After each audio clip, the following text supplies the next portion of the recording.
Single mom lang siya. Tapos binigyan pa ng house and lot? Baka may ginagawa yung milagro sa amo. Sigaw ng kasamang katulong. Habang pinagtitinginan si Lorena na tahimik lang at nakayuko. Hindi nila alam, araw-araw siya nagpupuyat para alagaan ng bulag na anak ng Donya. Hindi para sa pera, kundi dahil sa puso. Pero isang araw, nang makita ng Donya ang sakripisyo ni Lorena para sa kanyang anak na si Kaloy, bigla itong nag-utos. Fly her kid to the mansion and treat him like a prince. Lahat napalingon. Bakit? Tilang kopya-kopya ng bata ang mata ng anak ng Donya.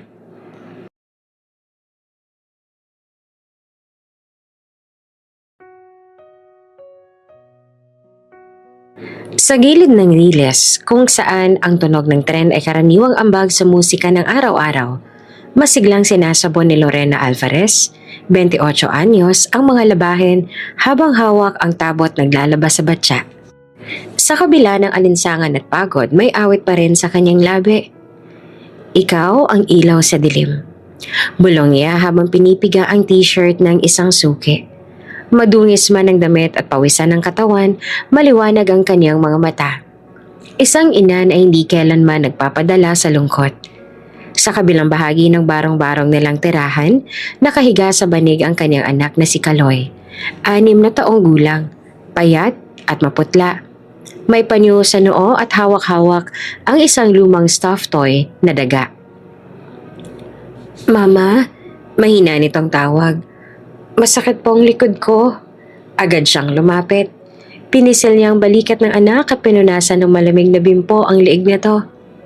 Saglit ng anak. Malapit na matapos si Mama. Gagawa tayo ng sopas mamaya, ha? Tumango si Kaloy, kahit halata ang pagod sa kanyang mukha. Ang kanyang kondisyon ay anemia. At ito ay nagpapahirap sa kanya tuwing mainit ang panahon. Pero hindi ito ginagamit ni Kaloy para umangal. Katulad ng kanyang ina, marunong siyang ngumiti sa gitna ng hirap. Si Lorena ay kilala sa kanilang barangay bilang masayahing labandera. Kahit pagod sa dami ng labada, palagi siyang nakikipagbiruan sa kapitbahay. Nagbibigay ng candy sa mga batang walang baon at tumutulong sa may mga sakit. Pero kapag gabi na at natutulog na si Kaloy, doon lumalabas ang kanyang mga luha. Ilang ulit yun ang tinanong sa sarili. Hanggang kailan ko kaya to? Habang kinukusot niya ang huling batch ng labada, isang puting kotse ang huminto sa tapat ng kanilang bahay. Bumaba mula rito si Madam Sylvia, isang elegante at maate pero mabait na suki. Suot nito ang malapad na salamin, bitbit ang designer bag at may kasamang driver. Lorena, tawag nito sa may takip sa ilong. Grabe ang amoy ng uling, parang kinulob. Pasensya na po, Ma'am Sylvia. Sagot ni Lorena habang pinipiga ang tuwalya. May sinampay po kasi ako kaninang umaga, hindi pa natutuyo eh. Napailing si Sylvia. Pero hindi mapigilang umiti. Ikaw talaga, hindi ko alam kung matutuwa ba ako o maaawa.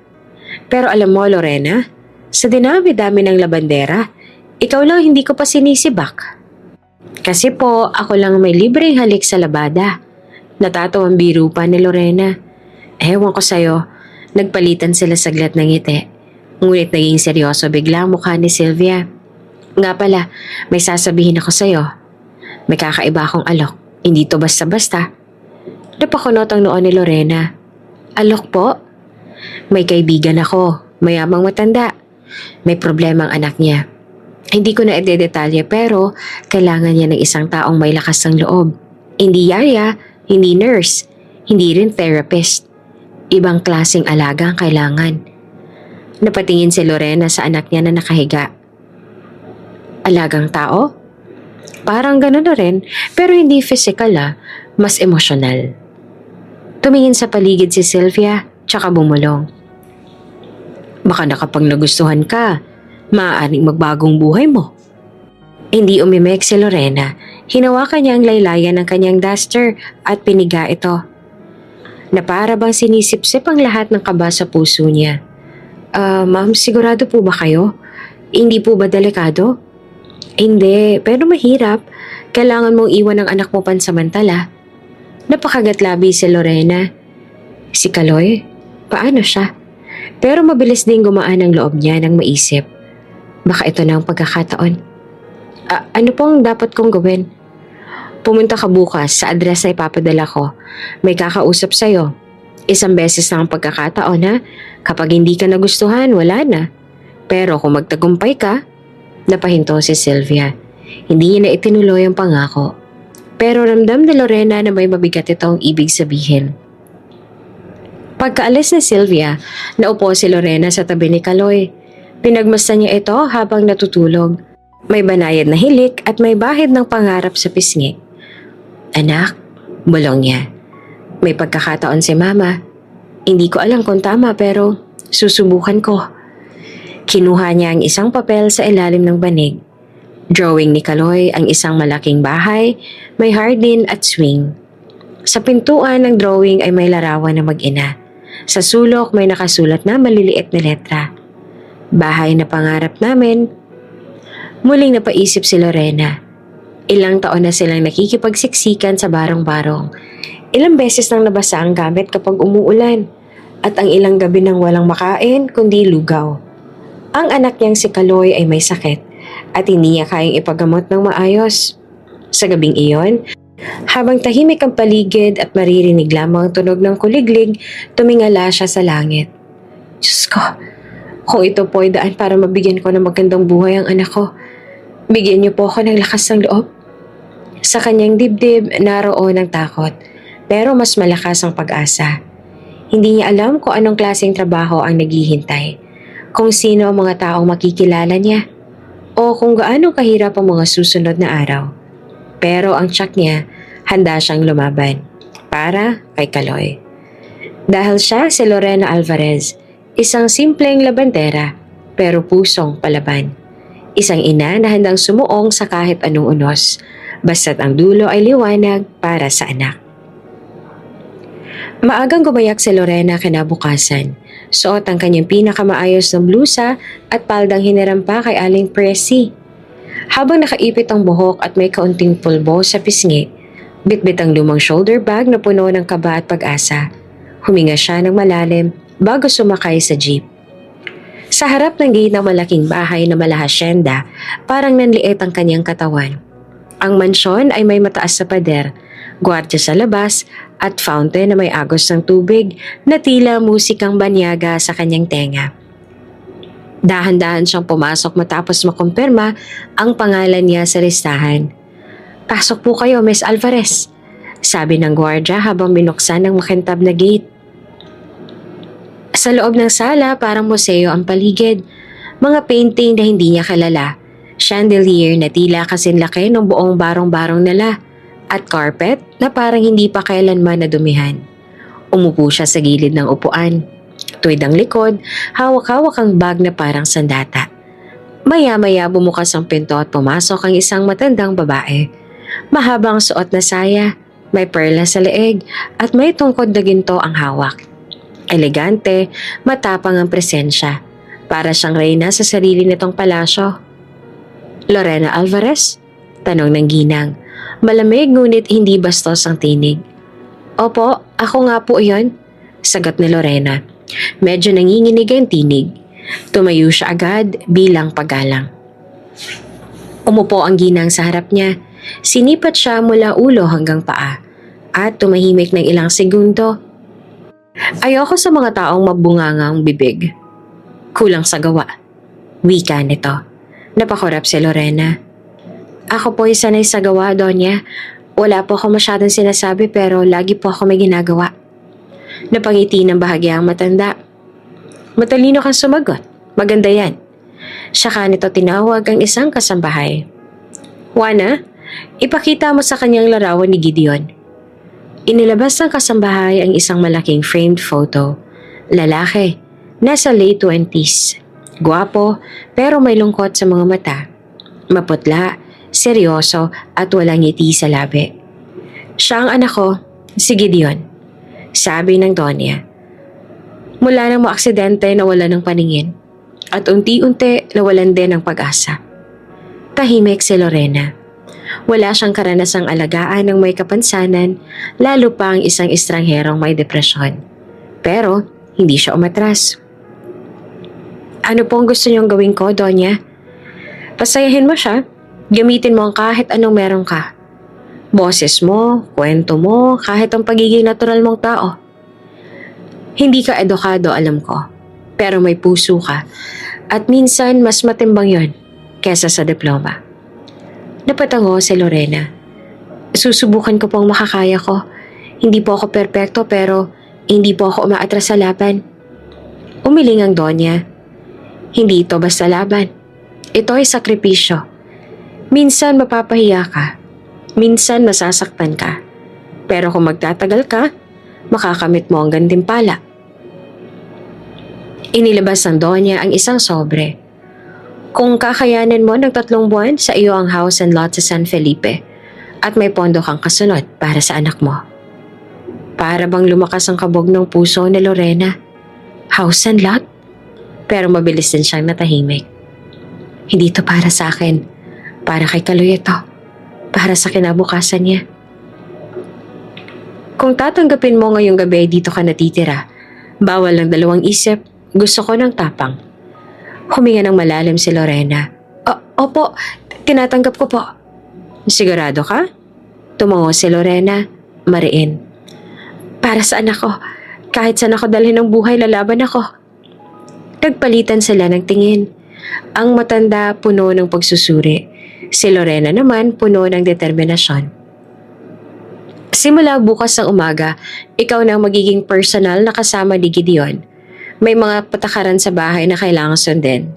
Si Yaya Berta, siyang bahalang mag-orient sa'yo. Pero isa lang ang gusto ko makita. Ayoko mamatay sa dilim, mga anak ko. Naglakad palabas ang Donya. Iniwan si Lorena sa loob ng malawak na sala. Doon lang siya bumuntong hininga. Napahawak siya sa puso niya. Hindi niya alam kung kaya niya ito. Pero buo ang loob niya. Hindi dahil sa alok ng kayamanan, kundi dahil sa isang munting boses na narinig niya sa kanyang alaala. Mama, gusto ko pong makatikim ng spaghetti sa totoong restaurant. Mama, ano pong itsura ng CR na may flash? Mama, ano po yung sofa? Lahat ng tanong ni Kaloy. Isang araw ay gusto niyang masagot ng may ngiti. Tumayo si Lorena. Tinanaw ang bintana ng mansyon. Hindi pa niya kilala si Gideon. Pero mula sa sandaling ito, ang kanyang misyon ay malinaw. Magbigay ng liwanag sa pusong nasa dilim. Pagsapit ng umaga, maagang gumising si Lorena sa maliit na guest room sa dulong bahagi ng Chavez Mansion. Malinis, malamig at may sariling banyong may mainit na tubig. Bagay na noon lang niya naranasan. Ngunit sa kabila ng aliwanas ng paligid, ramdam niya ang panalamig ng mga tao sa paligid niya. Habang papunta siya sa kusina, nasalubong niya ang isang matandang babae na may nakaayos na buhok at may suot na perlas na hikaw kahit 7:00 pa lang ng umaga. Ikaw ba si Lorena? Tanong nito. Malamig ang tono. Opo, ako po ang bagong alaga. Kasama pala ni Sir Gideon. Ako si Yaya Berta. Ako matagal ng tagapangalaga sa batang yun. Hindi madaling makuha ang loob niya, lalo na kung galing ka sa kalye. Matatalim ang mga mata ni Berta habang pinagmamasdan ng damit ni Lorena. Napakagatlabi si Lorena pero pinili niyang umiti. Sanay po ako sa mga taong mahirap pasayahin, pero hindi po ako sanay sa taong wala sa tamang pakikitungo. Natahimik si Berta sa sagot sabay irap. Tingnan natin kung gaano katatagal dito.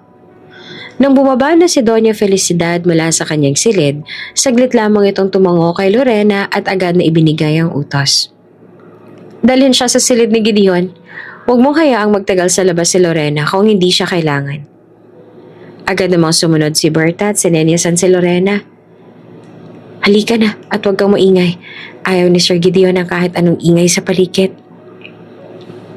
Habang paakyat sa ikalawang palapag, dumaan sila sa mahahabang pasilyo na punong-puno ng mamahaling paintings, mga antigong vase at marmol sa sahig. Tahimik ang buong bahay, na para bang libingan sa laki at katahimikan. Pagdating nila sa isang malaking pinto, marahang kumatok si Berta. Sir Gideon, narito na po si Miss Lorena. Wala akong kailangan. Sagot ng lalaking nasa loob. Malalim, malamig, at puno ng inis ang boses. Pero sir, umalis na kayo at isama niyo na yan kung sino man. Napatingin si Lorena kay Berta na tila nasanay na sa ganitong tugon. Ngunit si Lorena hindi sanay na palayasin ng hindi man lang naririnig. Sir Gideon, sabi ni Lorena tumayo sa harap ng pinto. Ako po si Lorena Alvarez. Hindi po ako narito para mang-abala, kundi para makipagkaibigan.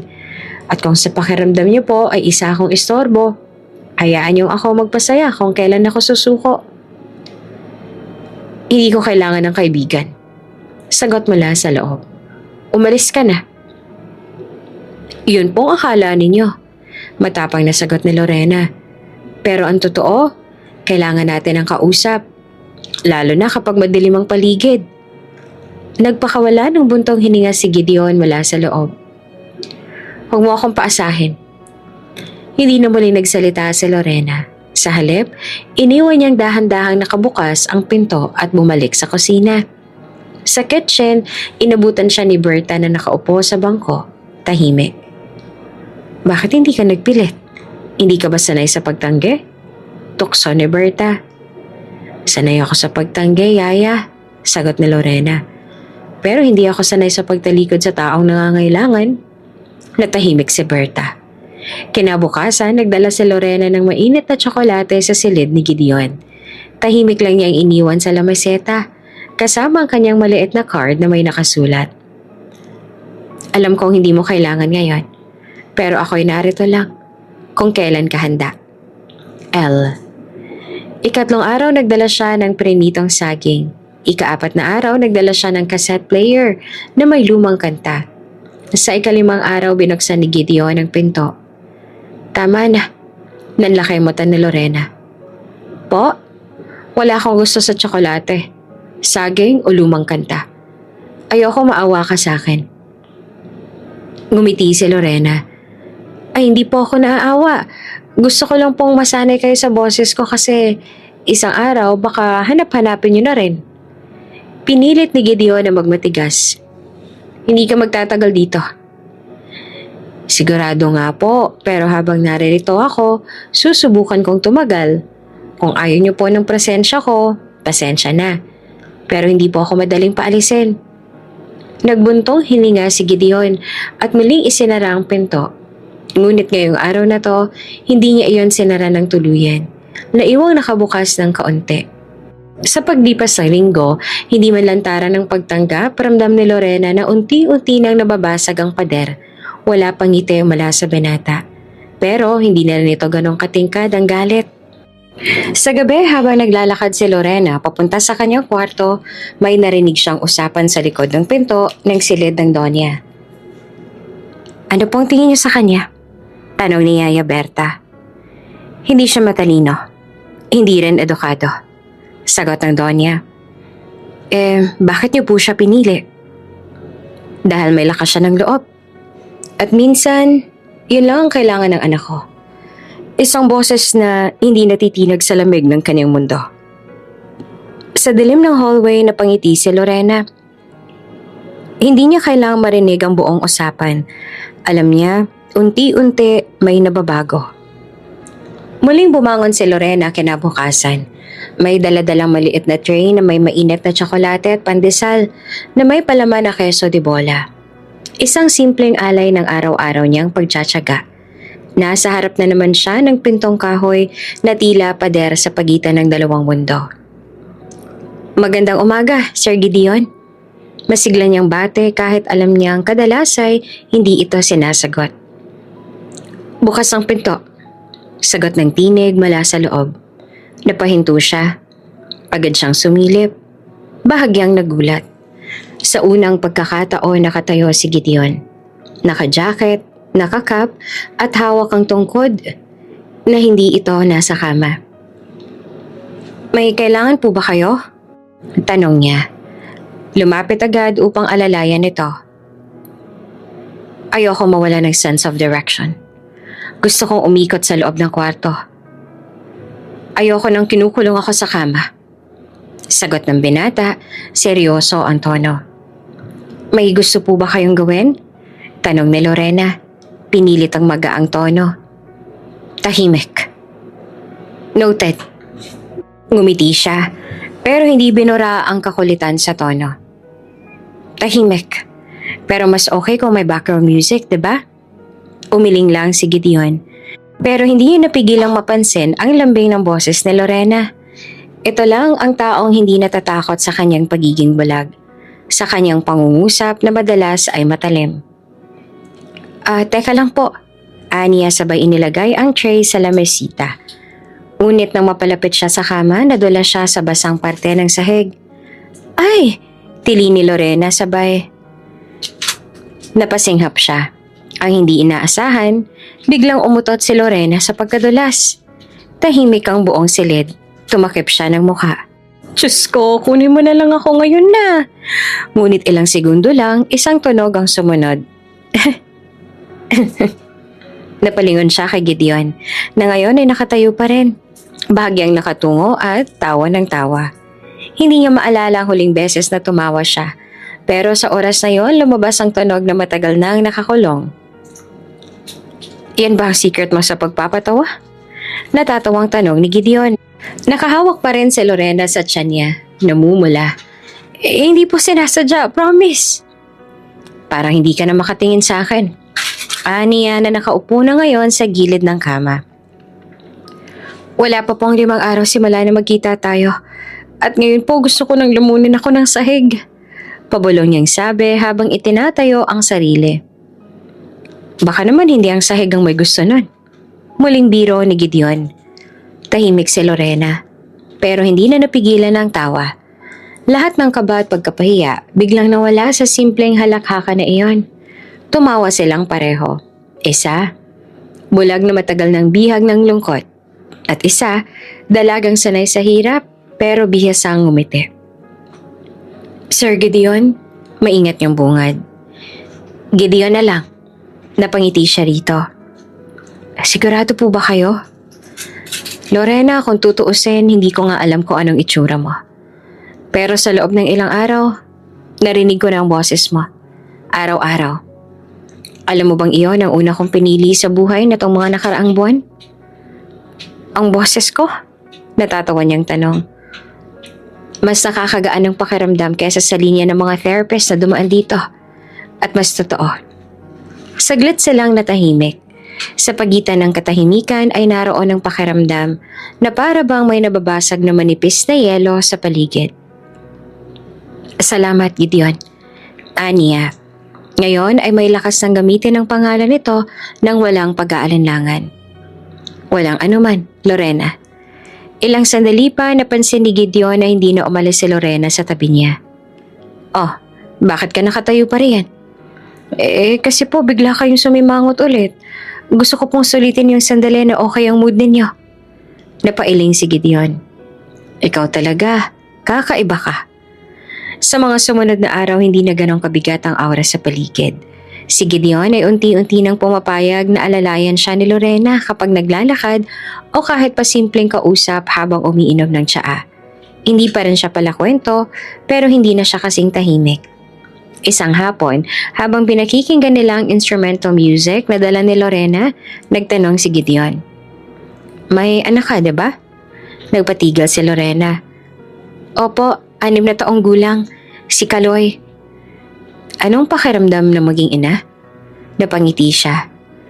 Masakit sa katawan, nakakapagod, pero mas masarap sa puso. Hindi ko ipagpapalit ang bawat segundo. Kahit pagod ako, kahit kulang sa tulog. Pag gumiti siya, parang iyon na ang premyo. Tumango si Gideon. Sana naramdaman ko yan sa isang tao man lang. Hindi agad siya sumagot. Ngunit sa puso niya ramdam ni Lorena, hindi lang ito tungkol sa bulag na binata. May lalim ang lungkot nito na higit pa sa nawalan ng paningin. Isa itong puso na minsang inabandona, nasaktan at iniwan ng dilim. At kung isa man siyang maliit na ilaw sa mundong yon, handa siyang tumagal. Lorena, Tawag ni Yaya Berta habang abala ito sa kusina. Opo, Yaya. Sagot ni Lorena habang nagsasali ng sabaw sa thermos ni Gideon. Pinatawag ka ni Donya. May ipapagawa siya sa'yo. Medyo personal. Kinabahan si Lorena. Personal po? Tumango si Berta. Pagtitiwalaan ka daw ng isang sensitibong gawain. Ilang saglit pa ay nasa harap na siya ni Doña Felicidad sa mini-office nito sa ikalawang palapag. Lorena, panimula ng Doña. Simula bukas, ikaw na ang bahalang tumulong kay Gideon sa kanyang araw-araw na hygiene routine. Nangangailangan siya ng tulong sa pagligo, pagpapalit ng damit at iba pa. Ayaw niya ng nurse. Kaya ikaw. Napalunok si Lorena. Hindi ito ang inaasahan niyang trabaho, pero hindi siya umalma. Gagawin ko po ang nararapat, Donya. Sana lang hindi ka matakot. Si Gideon, hindi marunong magpatawad kapag pinahiya siya. Hindi ko po siya ipapahiya. Matatag niyang sagot. Kinabukasan, 9:00 ng umaga, dala ni Lorena ang isang basket ng malinis na tuwalya, sabon, shampoo at ang pinasadyang lotion na ginagamit ni Gideon sa kanyang peklat sa balikat. Kumatok siya sa pinto ng silid. Gideon, ako po ito. Papasok na po ako ha. May kasama kang nurse? Tanong ng binata mula sa loob. Oh, wala po. Ako lang. Pilit na naman to ng mama ko. Hindi. Desisyon niya. Oo, pero kagustuhan kong gawin. Tahimik. Pagpasok ni Lorena, nadatnan niya si Gideon na nakaupo sa gilid ng kama. Naka-boxers at puting sando. Bagamat bulag, ramdam niyang may tensyon sa katawan nito. Simulan na natin, aniya. Habang pinupuno niya ng maligamgam na tubig ang malaking wooden bathtub sa banyo, nagsimulang magsalita si Gideon. Sigurado ka ba rito? Sigurado po. Naiilang ka, diba? Kung tutuusin, oo. Pero mas nangingibabaw po yung respeto ko sa inyo bilang tao. Isa pa, bilang nanay, nasanay na ako magpaligo ng bata sa kung ano-anong sitwasyon. Sa public CR, sa poso, kahit sa tabing kalsada. Napatawa si Gideon. Mas lalong nakakailang sa part ko yan. Ilang lang po yan sa umpisa. Biro niya habang inilalapit ang tuwalya. Pero kapag nakita niyong hindi ako tumatakbo kahit may problema, baka masanay din kayo. Dahan-dahang hinuhubad ni Lorena ang suot na pangtaas ni Gideon. May galang ang bawat galaw niya. Sinisiguro walang masamang intensyon ng kilos. Nakita niya ang malalim na peklat sa likod nito. Tila bakas ang matinding trahedya. Hindi siya nagtanong. Sa halip, marahang binasa ng tubig ang balikat ng binata. Medyo mainit po ito ha. Hindi umimik si Gideon. Pero ramdam niya ang pagkakaiba ni Lorena sa lahat ng nurse, therapist at caregiver na dumaan. Walang kalmot ng awa, walang bakas ng takot, kundi respeto at malasakit. Hindi mo ako tinatanong tungkol sa sugat ko. Wika ni Gideon matapos ang ilang minuto. Hindi po ako tanong ng tanong, pero kung gusto niyong ikwento, handa po ako makinig. Tahimik ulit, hanggang sa mapakwento si Gideon. Motor accident, ilang taon na. Nalaglag ako sa bangin kasama ng fiancé ko. Siya, hindi na nakaligtas. Napahinto sa pagpuna si Lorena. Pasensya na po. Walang kasalanan ng sorry. Hindi rin naman ako galit sa mundo. Galit lang ako sa kung anong natira sa akin. Pero sir, Gideon, napatingin siya sa kanya. Kung ano man ang natira sa inyo, yun pa rin ang mahalaga. Kahit po anong peraso basta buo ang puso, kayang bumuo ng bago. Napatahimik ang binata. Matapos ang paliligo, tinulungan ni Lorena si Gideon na magbihis. Simple, tahimik at walang kahit anong awkwardness. Parang matagal niya nang ginagawa.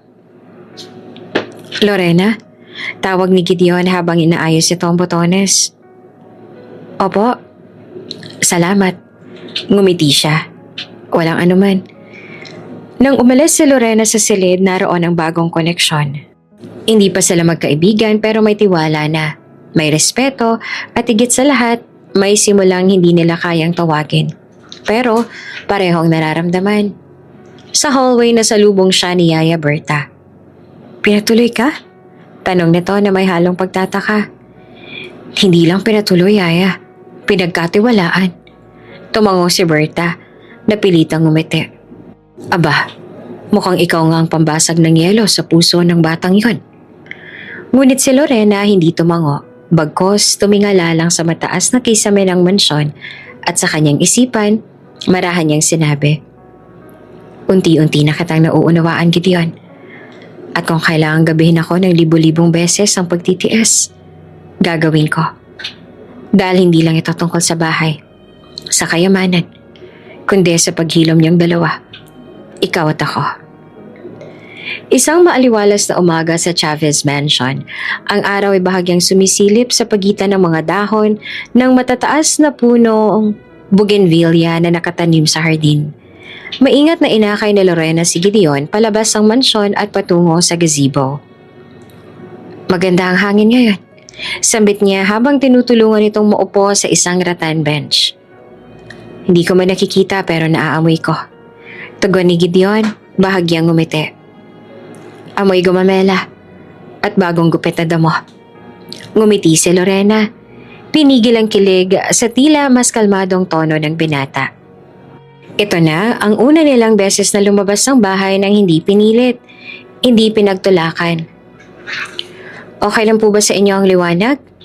Tanong ni Lorena habang sinusukbit ang manipis na blanket sa balikat niya. "Hindi naman ako vampire," biro ni Gideon. "Nakakasilaw, oo, pero hindi naman ako matutunaw." Napatawa si Lorena. "Aba, marunong na po kayo magbiro. Progress po yan." "Wala akong choice. Araw-araw akong binabanatan ng banat mo. Baka mahawa na rin ako." Balik niya. Habang sila'y nag-uusap, may napansing pagaspas ng pakpak sa Lorena.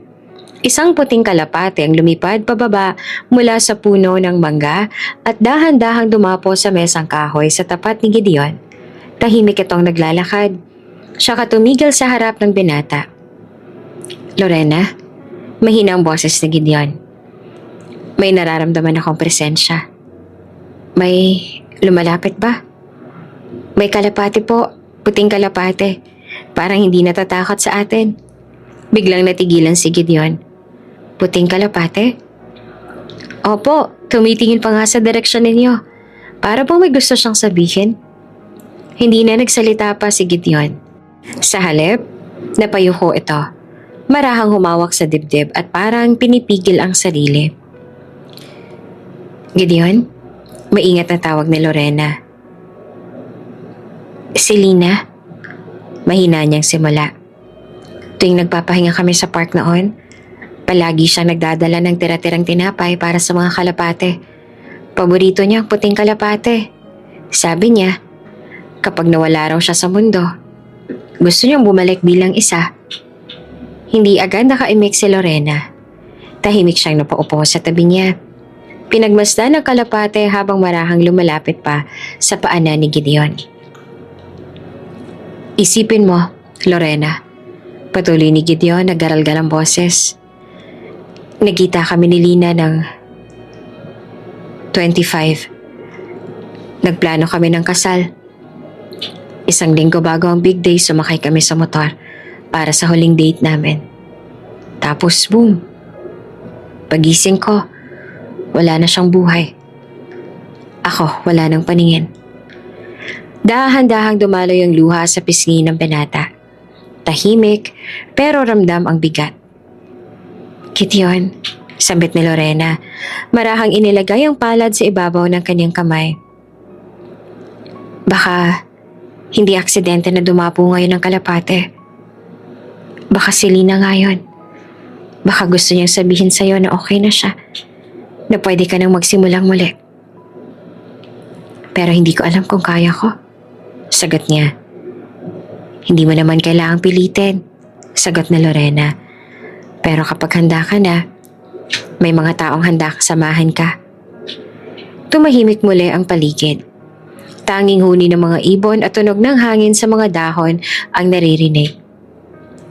Lina, bulong ni Gideon. Hindi alam kung naririnig siya ng langit. Patawad. Ang dami kong galit. Sa sarili, sa mundo. Pero kung totoo man to, kung ikaw man yan, salamat. At sa tila milagrosong pagkakataon, ang puting kalapate ay lumipad mula sa mesa, pumaikot sa kanilang dalawa at tumungo sa langit. Napatingin si Lorena habang sinusundan nito ng tingin. Si Gideon naman tila napalitan ng kakaibang katahimikan ang bigat sa dibdib. Hindi ko alam kung anong meron sa'yo, Lorena. Ani Gideon. Pero iba ka. Marami po nagsabi niyan. Biro naman ni Lorena. Bagamat may lungkot sa mga mata. Karamihan nga lang po, hindi ibig sabihin ay maganda yon. Ngunit hindi na natawa si Gideon. Sa halip ay seryoso itong tumango. Iba ka dahil hindi mo ako tinakbuhan. Hindi ka rin natakot sa galit ko. At higit sa lahat, narito ka kahit hindi kita pinapakiusapan. Gideon, ani at tinapik ito sa balikat. Lahat ng nasaktan, may karapatang hilumin. Pero minsan, kailangan natin ng taong magsasabi sa ating pwede. Kung hindi mo pa kaya ngayon, ayos lang. Basta kapag dumating ang araw na handa ka na, huwag mong itaboy ang bagong simula. Hindi na sumagot si Gideon. Tumango lamang, ngunit sa puso ng kanyang dibdib, ramdam niya ang paggalaw ng isang bagay na matagal nang tulog. Pag-ibig? Hindi pa. Pero pag-asa? Oo. Isang uri ng pag-asa na matagal nang nawala, ngunit muling bumalik, kasama ng isang puting kalapate at ng isang dalagang walang takot na ngumiti sa gitna ng yelo. Tahimik na umaga sa Chavez Mansion. Sa loob ng music room naroroon si Gideon, nakaupo sa tabi ng lumang grand piano, habang si Lorena ay abalang nagpupunas ng alikabok sa ibabaw ng mga keys. Hindi man siya marunong tumugtog, ayaw niyang hayaang lamunin ng kalungkutan ang silid na iyon. Bakit mo pinupunasan yan? Tanong ni Gideon mula sa upuan sa gilid. Sayang naman pong nakatambak yung kagandahan ng piano. Kahit di po ako marunong, gusto kong maalala yung meron kayong talento. Sagot ni Lorena. Sinuklian ng ngiti kahit hindi niya ito makikita. Matagal ko nang hindi nagagamit yan. Baka panahon na para ibalik. Bulong ni Lorena. Napabuntong hininga si Gideon. Lorena? Opo. Hindi ka ba napapagod? Sa pag-aalaga po sa inyo? Hindi po. Sa paglalaba, pagbuhat, pagligo ng alaga ko, hindi rin. Pero sa tanong yung yan, baka paulit-ulit na po. Doon ako napapagod. Biro niya. Napangiti si Gideon. Ilang linggo na ang lumipas mula nang dumating si Lorena, pero sa bawat araw na kasama niya ito, para bang may unti-unting bumabalik sa puso niya. Kumpiyansa, kapayapaan at katahimikan. Mula sa itaas ng hagdanan, palihim na nanunood si Doña Felicidad. Tahimik ang kanyang mukha, ngunit nanilisik ang mga mata sa bawat galaw ni Lorena. Sa dami ng caregiver, therapist at guro na inuupahan niya, si Lorena lang nakapasok sa mundo ng anak niya. Sa kanyang study room, kinausap niya si Yaya Berta. Berta, seryosong bungad ng Donya. Ganun ba talaga ka-epektibo ang babaeng yon? Hindi ko po maintindihan kung bakit, Donya. Sagot ng matandang Yaya. Pero totoo pong nag-ibang timpla ni Sir Gideon. Mas magaan. Mas mapagpasensya. Minsan nga, tumatawa. Tumango si Doña Felicidad, ngunit nananatiling matigas ang mukha. Sa dami ng pinarito rito, wala ni isa nang nakatiis sa pagiging mapagmataas si Gideon. Pero si Lorena, hindi lang siya nagtiis. Nagtagumpay siya. Mapagkumbaba po kasi at may tapang. Dagdag pa ni Berta. Tumayo si Donya, dumampot ng isang envelope at lumakad papunta sa kanyang writing desk. Mabilis siyang sumulat ng liham, tsaka tinawag ang isa sa kanyang driver. Dalhin mo ito sa probinsya. Kumuha ka ng kasama.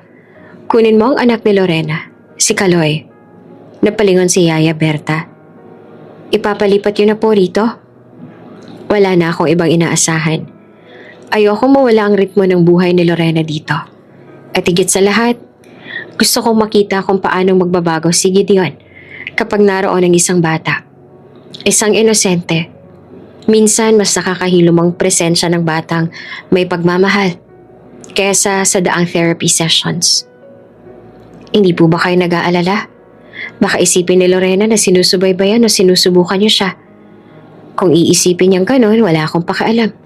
Basta't ang mahalaga makasama niya ang anak niya. At makasama ni Gideon ang taong nagpapasaya sa kanya. Wala na akong panahon para sa laro. Kung may tinatawag na himala, eto na yon. Nang gabing iyon, walang kaalam-alam si Lorena sa nilulutong plano ng matanda.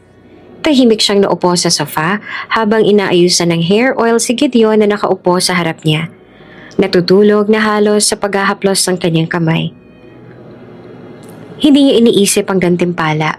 Wala na sa kanya ang house and lot na ipinangako noon. Ang mas mahalaga sa kanya ngayon ay ang kapalit.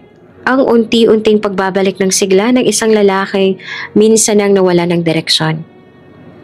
Minsan po, mahina niyang bulong habang hinihimas ang ulo ni Gideon. Habang pinapatulog ko si Kaloy, iniisip ko na sana isang araw, maranasan niyang mundong hindi puno ng paghihirap. Yung may playground, may bagong sapatos, mas masarap na gatas. Anak mo? Mahina ang tinig ni Gideon na halos paidlip pa. Opo, si Kaloy. 6 na taong gulang. Payhat. Maputla. Pero matalino. Mabait. Siguro proud na proud siya sa'yo. Tingin ko nga po. Hindi niya alam kung gaano ko siya kamahal. Pero ayos lang. Basta masaya siya. Hindi sumagot si Gideon. Tanging bahagyang ngiti sa kanyang mukha ang naging tugon.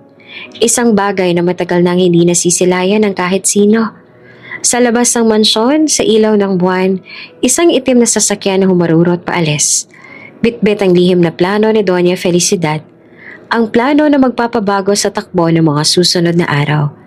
At sa loob ng mansyon, sa pagitan ng isang inang umaasa at isang lalaking muling natutong umiti, may nabubuong koneksyon na hindi na kayang itago. Hindi man nila ito aminin, pero palihim ng tinitingala ng puso ang isa't isa. Maagang umaga, sa harap ng gate ng Chavez Mansion, huminto ang isang itim na van na may tinted windows. 3 gwardiya ang lumapit at bumaba mula sa sasakyan ng isang batang lalaki. Payat, maputla, may bitbit na backpack na may cartoon character na nag-fade na sa dami ng hugasan. Kaloy! Sigaw ni Lorena mula sa veranda. Napalingon ng bata.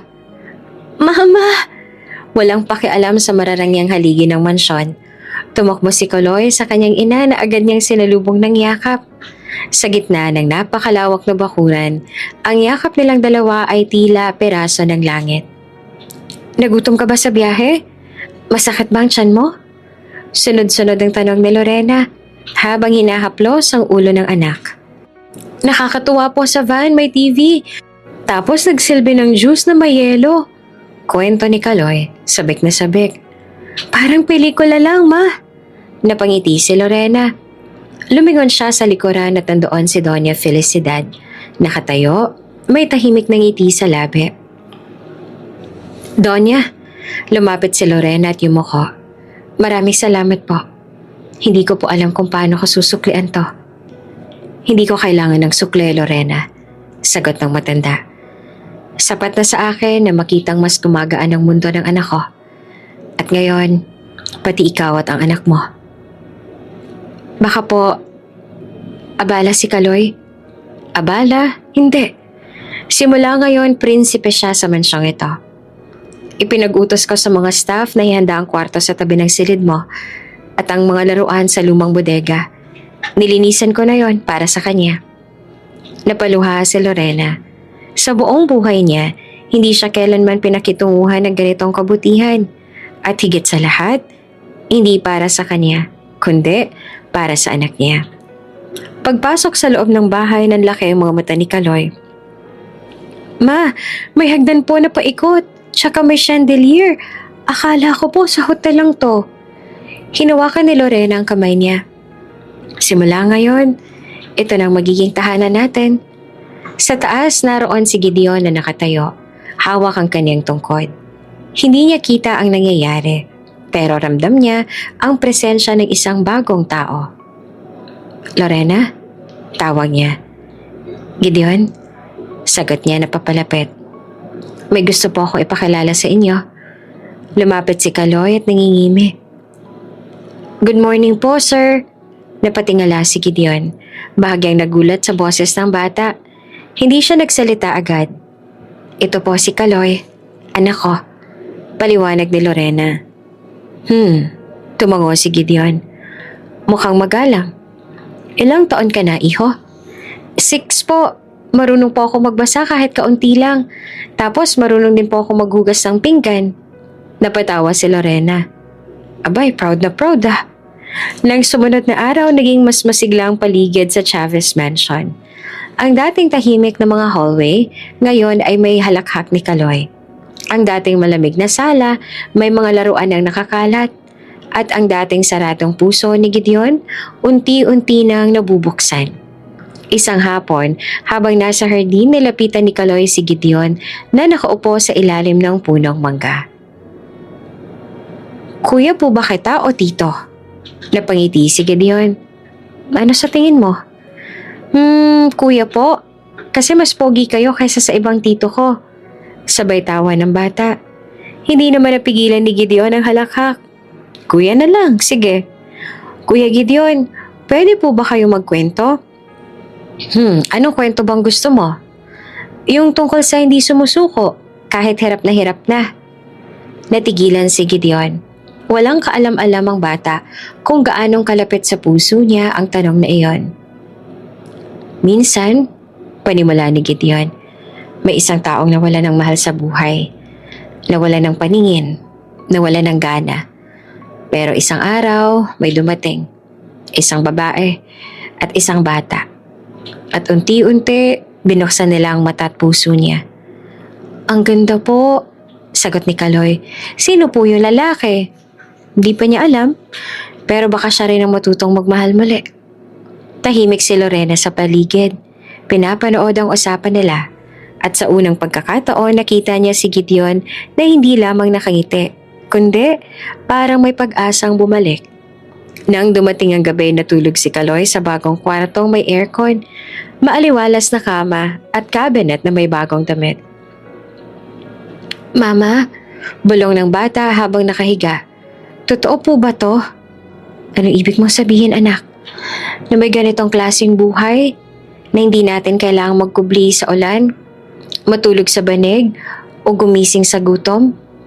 Hinaplos ni Lorena ang buhok niya. Hindi ito perpekto, anak, pero totoo ito. At kung minsan, dumarating ang biyaya sa mga taong hindi sumusuko. Mama? O anak? Gusto ko po dito kasi may kuya na akong blind pero mabait. Napangiti si Lorena. Ako rin, anak. Gusto ko rin dito. Kasi ngayon, parang buo na tayo.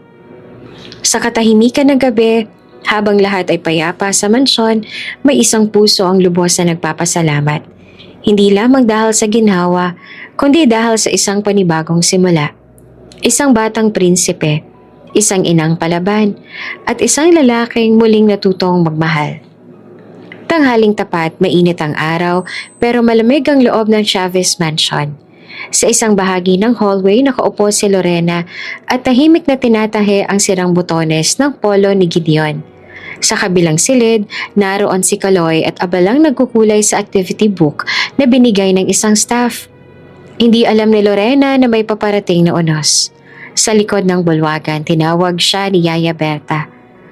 Lorena, pinapatawag ka na ng Donya sa study. Tumayo si Lorena at sumunod. Sa loob ng study room, nadatan niya si Doña Felicidad. Hawak ang ilang dokumento habang binubuklat ang isang brown envelope. Umupo ka, utos ng Donya. Ito na ang deed of donation para sa lupa't bahay sa San Felipe. Hindi mo pa ba naiisip kung saan mo gusto magpatayo ng maliit na negosyo? May kasama itong puhunan. Napayo ko si Lorena. Hindi ko po ini-expect na tuloy pa po ito, Donya. Kahit po wala na to, sapat na po na andito si Kaloy at nakakabawi na si Gideon. Hindi ka ba natatakot na balang araw mawala ang posisyong to? Na kapag nagsawa si Gideon sa'yo, wala ka nang babalikan. Hindi ko po iniisip yan. Sagot ni Lorena ng marahan. Dahil hindi naman po ako nandito para sa gantimpala. Andito po ako kasi may dahilan, may damdamin. Sa labas ng pinto, tahimik na nakatayo si Gideon. Hindi sinasadyang narinig niya ang usapan. Ngunit sa maling sandali, maling konteksto at mali ang kanyang narinig. Basta't may bahay at pera, kahit sino kakapit. Ito ang huling linya na dinig niya mula kay Doña Felicidad. At sa kanyang isipan, iyon ay pagsasabuatan. Isang panluloko. Isang trap na matagal na palang isinakatuparan ng babaeng akala niya ay totoo. Nagdilim ang kanyang mundo. Hindi dahil balag siya, kundi dahil sa galit. Kinagabihan, abala si Lorena sa pag-aasikaso ng hapunan ni Gideon at Kaloy. Dinala niya ang tray sa silid ni Gideon. Kasunod ay si Kaloy na may hawak pang stuffed toy. Gideon, dinner time na po. Masayang bati ni Lorena. Si Kaloy pong pumili ng ulam, chicken teriyaki daw. Pero imbes sa sagot, isang malakas na suntok sa mesang sumalubong. Umalis kayo! Napahinto si Lorena. Po? Umalis kayong dalawa. Ikaw at ang anak mong dala. Gideon! Nanlaki ang mata ni Lorena. Ano pong ibig sabihin nito? Ayokong kausap ang babaeng kayang ibentang pagkatao niya. Kapalit lang house and lot. Singhal ng binata. Nanlumo si Lorena. Hindi po yan totoo. Talaga? Tumayo si Gideon.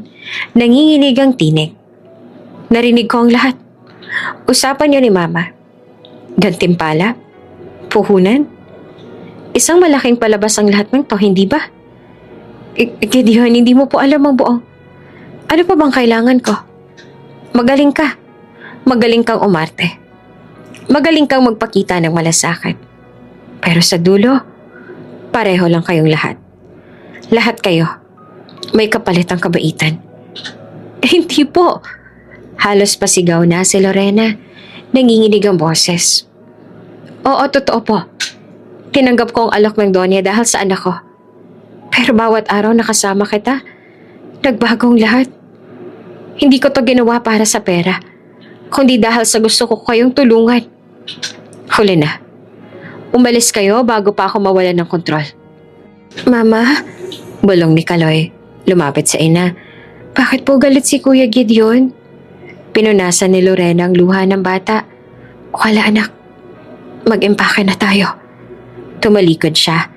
Bit-bit ang anak habang unti-unting nababasag ang puso niya sa bawat hakbang palayo. Sa hallway na salubong niya si Doña Felicidad.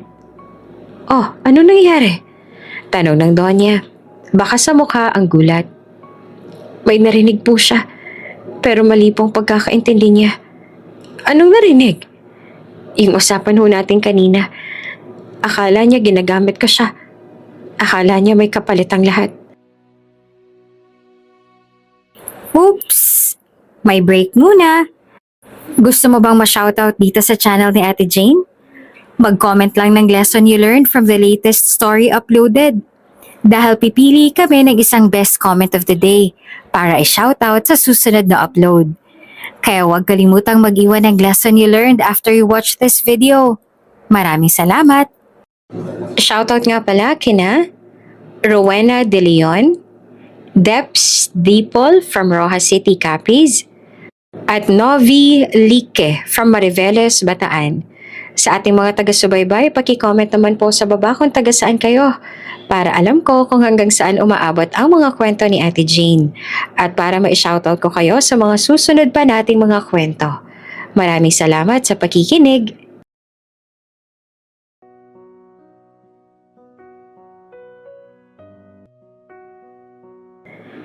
Napakuyo ang palad ng Donya. Hanggang ngayon, ayaw pa rin niyang matutong magtiwala ang anak ko. Pero hindi ko siya masisisi. Masyado na siyang maraming iniwang sugat sa buhay. Babalik na lang po kami sa probinsya. Hindi pa tapos ang laban, Lorena. Matigas ang tono ng matanda. Kung totoo ang nararamdaman mo, hindi mo to basta susukuan. Paano ko po ipapaliwanag sa taong sarado ng puso? Hindi mo kailangang ipaliwanag. Kailangan mo lang patunayan. Kinagabihan na sa silid na si Gideon. Mag-isa, tahimik, nakaupo sa kama. Hawak ang kutsarita na naiwan ni Kaloy. Sa dulo nito may maliit na sticker ng superhero. Tahimik siyang napangiti. Kakaibang bata. Ngunit agad ding bumalik ang galit sa loob niya. Pero lahat pala ito ay palabas lang. Pinaniwala ako. Tumulo ang isang luha sa kanyang pisngi.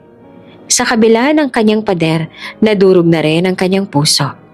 At sa unang pagkakataon, matapos ang maraming taon, hindi siya nakatulog sa sarili niyang kama. Hindi dahil sa sakit ng mata, kundi sa sakit ng pagtitiwala na muling nadurog. Isang malamlam na hapon sa bus terminal sa lungsod. Halos walang imik si Lorena habang mahigpit na yakap si Kaloy sa kandungan. Sa tabi ng bintana, tinitigan niya ang unti-unting lumalayong mga gusali, mga mamahaling kalsada at ang matatayog na pader ng mundong minsan niyang pinasok. At ngayon, kusa niyang nilisan. Hindi siya umiyak, pero sa bawat pagbulusok ng gulong sa kalsada, ramdam niyang tila unti-unti ring nilalaglag ang lahat ng kanyang pag-asa. Si Kaloy naman, tahimik lamang habang nakapatong ang ulo sa balikat ni Lorena. Ma, mahina nitong balong. Nagalit po ba si Kuya Gideon sa atin? Hindi natin alam, anak, sagot ni Lorena. Pilit na pinipigilan ang nangingilid na luha. Pero minsan, kahit hindi mo kasalanan, kailangan mong tanggapin na hindi lahat ng tao handang makinig. Pagdating nila sa probinsya, sinalubong sila ng lumang mga amoy. Amoy lupa, amoy alikabok, at amoy ng kahirapang hindi kailanman nawala. Bumalik sila sa lumang kubo sa dulo ng looban. Ang bahay na minsang iniwan ni Lorena, alang-alang sa isang mas malaking pangarap. Nagkibit-balikat siya at muling niyakap ang realidad. Anak, ani Lorena habang inilalatag ang banig, dito na muna tayo. Pero huwag kang mag-alala, kayang-kaya ni Mamang magsimula ulit. Ngunit sa loob ng kanyang dibdib, hindi na iyon tungkol sa pagsisimula. Hindi na tungkol sa house and lot o kayamanan o ginawa. Ang hindi niya kayang buuin muli ay ang sarili niyang puso. Sa katahimikan ng gabi, habang pinapatulog si Kaloy, nakatitig lamang si Lorena sa kisame. Walang ilaw, walang radyo, walang malamig na simoy ng aircon. Tanging ang malamig na damdaming iniwan sa kanya ang naroroon. Naisip ko dati, kapag binigay ko lahat ng kaya ko, matatanggap din ako. Bulong niya sa sarili. Pero mali pala. Dahil may mga pusong kahit punuin mo ng liwanag, mas pipiliin pa rin mabulag ng hinala. Tahimik siyang umiyak. Hindi iyak ng galit kundi iyak ng pagod. Pagod na magpaliwanag. Pagod na magsakripisyo. Pagod na umasa. Samantala sa Chavez Mansion, bigla ring tumigil ang pag-ikot ng mundo. Sa sandaling lumisan si Lorena at Kaloy, tila nawalan ng saysay ang bawat sulok ng bahay. Ang dating maingay na hagikikan sa hardin ay muling napalitan ng katahimikan. Si Gideon na minsan nang muling natutong makisalamuha ay muling nagkulong sa kanyang silid. Sir, kakain na po tayo, pakiusap ni Yaya Berta. Ilabas siya lang.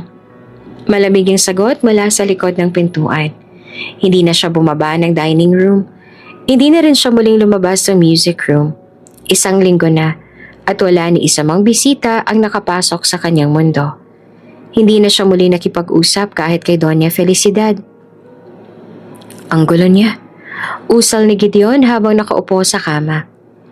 Lahat ng sinasabi niya, lahat ng ginagawa niya, palabas ng pala. Ngunit sa likod ng galit na tinig, naroroon ang bigat Ang lungkot, ang katahimikang parang sumisigaw. Mula sa kanyang bulsa, nahugot niya ang maliit na laruan ni Kaloy. Isang maliit na rubber dinosaur na naiwan nito sa kama. Pinisil niya ito, tsaka marahang pinakiramdaman. Tahimik, walang boses si Kaloy, walang tawa si Lorena. Wala ang mga alon ng pagmamahal na hindi inaasahan pero dahan-dahang naging tahanan sa puso niya. Pero hindi pa siya handang umamin. Hindi pa ngayon. Kaya pinili niyang muli ang pader. Muli niyang isinara ang sarili sa mundo. Samantala, si Doña Felicidad ay walang masabi habang pinapanood ang muling pagbabalik ng lamig sa buong bahay. Nakatayo siya sa hallway. Hawak-hawak ang papel ng deed of donation. Ang lupang hindi na tinanggap ni Lorena. Ang gantimpalang hindi na hinabol. Lorena, bulong niya sa sarili. Hindi ko alam kung paano kita ibabalik. Pero alam kong mali ang anak ko. Ngunit kahit siya, hindi rin niya alam kung paanong aayusin ang pusong sinira ng maling hinala. Isang pusong dating sarado, ngunit nang mabuksan ay natakot ulit. At ngayon, muling isinara. Sa isang gabi sa probinsya, habang pinapanood ni Lorena si Kaloy na natutulog, dahan-dahan siyang bumangon. Lumabas ang bahay, lumakad papunta sa ilalim ng puno ng mangga at umupo sa isang luma at kalawanganin na swing. Tahimik siyang tumingala sa langit. Gideon, bulong niya sa hangin. Hindi ko hinihingi na mahalin mo ako.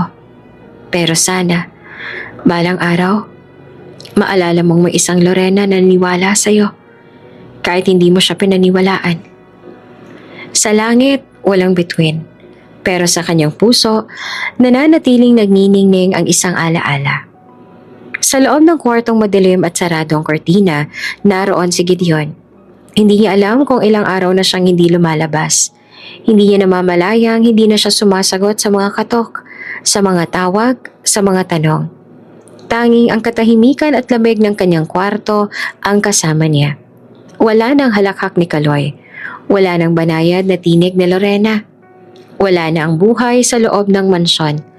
Habang nakaupo sa gilid ng kama, muling hinawakan ni Gideon ang maliit na laruan ni Kaloy. Ang rubber dinosaur na naiwan sa unan niya. Sa simpleng laruang yon, narinig niya ang boses ng bata. Kuya Gideon, kahit bulag ka, magaling ka pa rin sa kwento. Pumikit siya. Sa dami ng beses na tumanggi siyang makipag-ugnayan, ngayon ang pinili niyang kalungkutan ang tila pumapatay sa kanya. Lorena, bulong niya. Hindi totoo tong iniisip ko. Hindi ka mapagkunwari. Pero huli na ang lahat. O yun ang akala niya. Sa study room, si Doña Felicidad ay seryosong kausap si Yaya Berta. Hindi na siya kumakain ng maayos. Hindi rin nagsasalita. Para bang bumabalik sa dati. Pero mas malala. Ani Berta. Tumango ang Donya pero may bakas ng paninindigan sa mga mata. Hindi ko na pwedeng hayaang tuluyang malugmok ang anak ko. Nagbukas siya ng drawer at inalabas ang mga dokumentong pinirmahan para sana kay Lorena. Dala ng anak ko ang galit dahil sa takot. Pero hindi ko hahayaang manatili siya roon. Ano ang gagawin niyo, Donya? Pababalikin ko si Lorena. At sa pagkakataong to, ako mismo ang magsasabi ng totoo. Kinabukasan, isang itim na SUV ang tumigil sa isang looban sa probinsya. Doon nakita ng mga bata ang mamahaling sasakyan na parang hindi nababagay sa maalikabok na kalsada.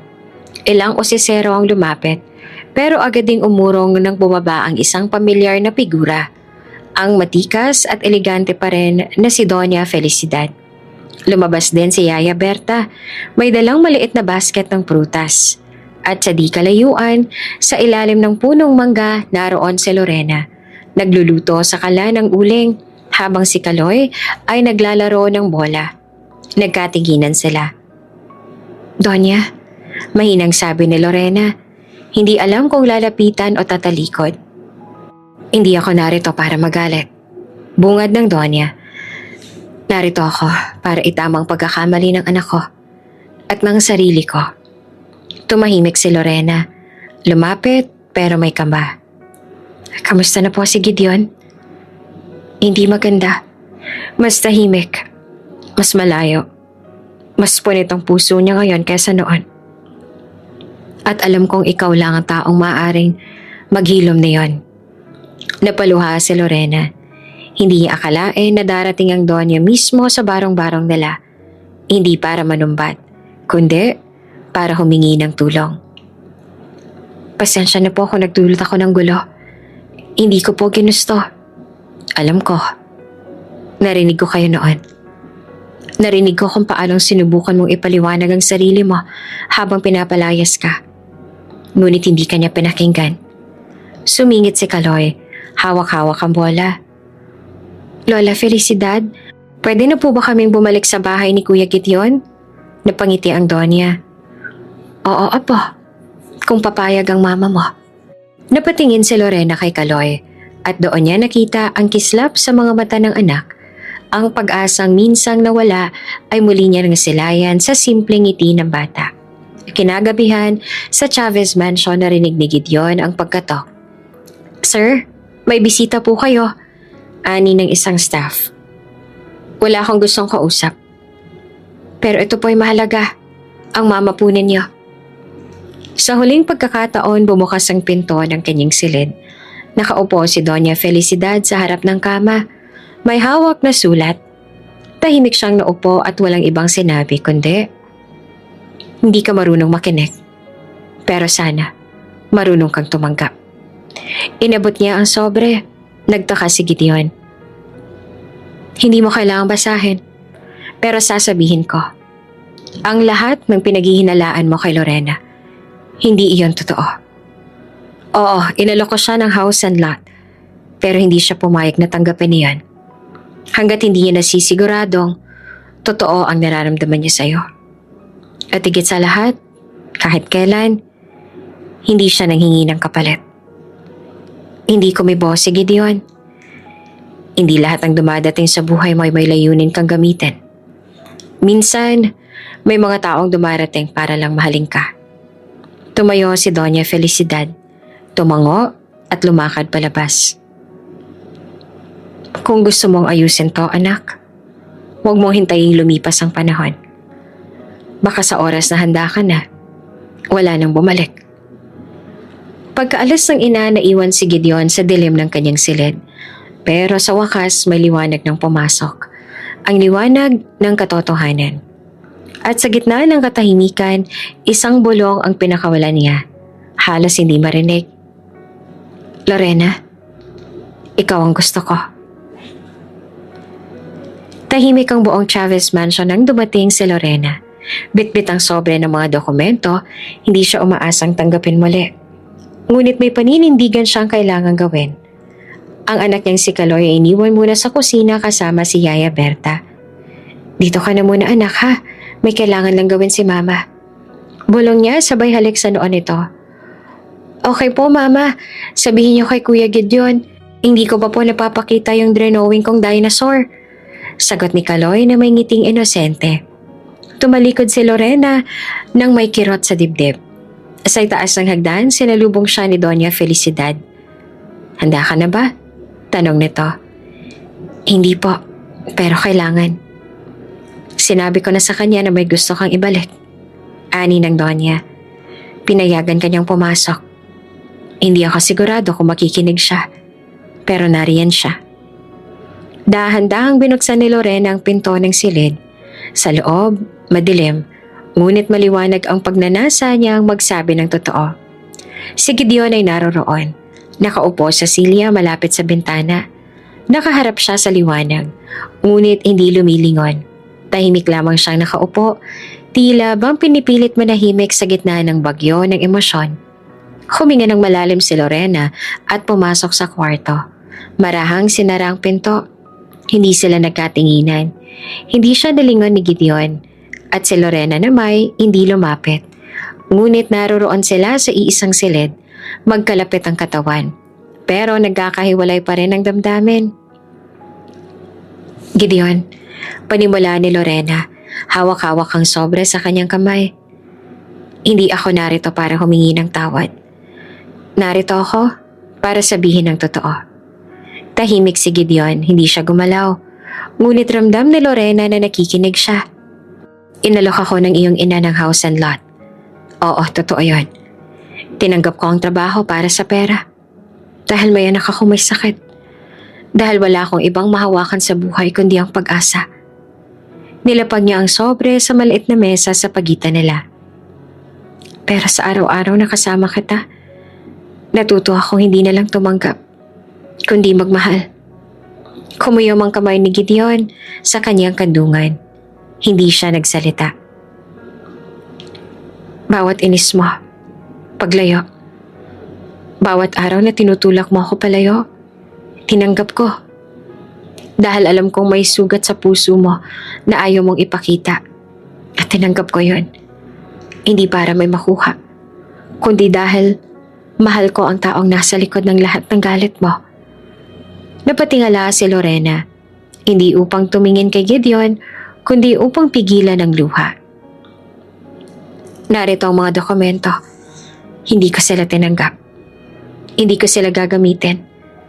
Dahil kung babalik ako sa buhay mo, gusto ko, hindi dahil sa utang na loob o gantimpala. Gusto ko dahil pinili ko. Humigpit ang hawak ni Gideon sa sandalan ng Celia. Hindi niya maipaliwanag kung bakit. Hindi niya kayang humarap. Ngunit bawat salitang sinabi ni Lorena ay parang pako sa puso niyang matagal nang tinatakpan. Oo, Gideon. Pagpapatuloy ni Lorena. Umuo ako noon dahil sa pera. Pero ngayon, humiya siya ng malalim. Kung mawawala ka, iyon ang tunay na pagkatalo ko. Tahimik ang buong silid. Hindi siya lumapit. Hindi rin siya umalis. At si Gideon, bagamat nanatiling nakaharap sa bintana ay dahan-dahang pumikit. At sa loob ng kanyang isipan, ang boses ni Lorena ay umalingaw-ngaw. Paulit-ulit tulad ng panalangin na hindi niya alam na matagal na palang gusto niyang marinig. Gusto ko lang malaman mo. Hindi ako umaasa na maniwala ka. Pero umaasa ako maririnig mo. Tahimik pa rin si Gideon. Ngunit sa ilalim ng kanyang tungkod na nakapatong sa sahig, isang luha ang marahang bumagsak. Hindi sila nagkatinginan. Hindi sila nag-usap. Ngunit sa katahimikan ng sandaling yon, may nasabing higit pa sa lahat ng sigaw. Tahimik ang buong gabi matapos ang matinding pag-amin ni Lorena. Hindi niya alam kung ano ang naging epekto ng kanyang mga salita, pero pinili niyang wag nang maghintay ng tugon. Lumabas siya ng silid ng walang sama ng loob, dala ang pag-asa kahit kaunting-kaunti. Samantala si Gideon ay nananatiling nakaupo sa loob ng silid. Buong gabi, hindi siya mapakali. Sa bawat salitang binigkas ni Lorena, tila isa-isa ring bumalik sa alaala niya ang lahat ng sandaling magkasama sila. Mula sa unang pag-aasaran hanggang sa mga tahimik na hapunan sa veranda. Mula sa bigla ang tawa niya sa pagkaotot ni Lorena hanggang sa mga gabing naririnig niyang binabasahan si Kaloy sa telepono. Sa dilim ng silid, napansin ni Gideon ang kakaibang liwanag sa paligid. Hindi pa buo, ngunit may naaaninag na siyang hugis. Ang lampara sa gilid, ang mga balangkas ng kortina, at sa salamin, isang anino ng babae. Marahang naglalakad paalis. Napasinghap siya. Lorena, mahinang tawag niya ngunit huli na. Nakalabas na ito. Kinabukasan nagdesisyon si Gideon na harapin ang ina. Ma, mahina ngunit matatag ang boses niya. Andyan pa ba si Lorena? Nagkatinginan sina Doña Felicidad at Yaya Berta. Tila parehong nagulat sa biglang tanong ni Gideon. Nasa guest room, nagpahinga muna. Sagot ng Doña. Tumango si Gideon. Pakisabi kung okay lang. Gusto ko siyang makausap. Nang ipaalam ito kay Lorena ay natulala siya saglit. Parang ayaw niyang umasa. Pero pinilit ng damdamin niyang harapin muli si Gideon. Sa pagpasok niya sa silid, hindi na madilim. May liwanag mula sa bukas na bintana. At sa tabi nito, nakaupo si Gideon, nakangiti. Nagkatinginan sila, hindi mataimtim, hindi mapilit kundi puno ng kaalaman. na pareho silang dumaan sa unos. At ngayon, heto sila. Lorena, bungad ni Gideon. Ngayon lang ulit ako nakaramdam ng ganito. Liwanag. Napakunot ang noon ni Lorena. Liwanag? Tumayo si Gideon. Marahang lumapit. Alam mo ba kung gaano ako natakot sa kadiliman? Hindi lang sa literal, kundi sa emosyon. Takot akong muling masaktan. Takot akong muling magmahal. Napakagat-labi si Lorena. Pero alam mo kung anong mas nakakagulat? Tanong ni Gideon habang unti-unting humahakbang papalapit. Yung ngayon lang. Ngayon lang ulit ako nakakita. Nanlaki ang mata ni Lorena. Anong ibig mong sabihin? Lumapit si Gideon hanggang halos magkalapit na ang kanilang muka. Dahan-dahan niyang inilapit ang kamay sa pisngi ni Lorena. Pinagmasdan niya ito. Kitang-kita ang mga luha sa gilid ng mga mata nito. Nag-umpisa nang bumalik ang paningin ko nitong mga nakaraang linggo. Pero pinili kong huwag sabihin. Natakot akong baka mawala ang totoo. Ang totoo kong nakikita. Ikaw yun. Tumulo ang luha ni Lorena, pero hindi ito napigilan. Hindi mo ba napapansin? Nakikita na kita. Bulong ni Gideon. Kita ko ng lahat. Pati ang totoo mong ganda. Ang tabang at puso. Kita ko na, Lorena. At mahal kita. Napatakip ng bibig si Lorena. Hindi niya alam kung anong mas malakas, ang tibok ng puso niya o ang panginginig ng tuhod niya. Gideon, hindi ko alam kung anong klaseng kabaliwan to. Pero alam kong ito ang gusto ko. Ikaw ang gusto ko. Ikaw at si Kaloy. Napatitig si Lorena. Pati si Kaloy? Tumango si Gideon. Pati siya, oo. Lahat ng parte ng buhay mo gusto kong tanggapin. Kung papayag ka. Hindi na siya nakapagtapos. Isang mainit na yakap ang sumalubong sa kanya. Mahigpit, puno ng lahat ng panahong pigil. Lahat ng tanong na hindi masambit. Lahat ng damdaming pilit na kinubli. Gusto rin kita, Gideon. Bulong ni Lorena habang humahagulhol. Mula pa noon. Pero hindi ko alam kung may lugar ako sa mundo mo. Gusto kong ikaw ang mundo ko. Sagot ni Gideon. At kung papayag ka, gusto kong maging ama ni Kaloy. Napaatras si Lorena. Hindi dahil sa takot, kundi dahil sa matinding emosyon. Sigurado ka? Ngayon lang ako naging sigurado sa buong buhay ko.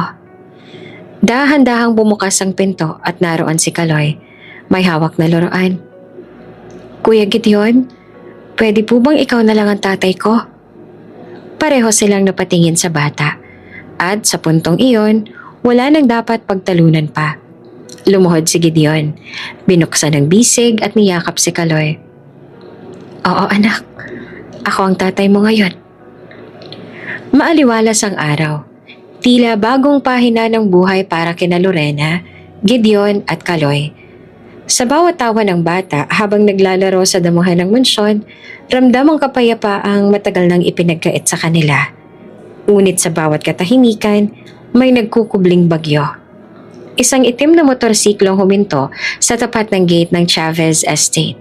Bumaba ang lalaking may mahabang buhok, may peklet sa gilid ng mukha at may dalang lumang backpack. Si Ramon. Hindi siya pinansin ng guard, kaya diretsong pumasok sa Ramon. Nilagpasan ng mga halaman at sinadya ang main door.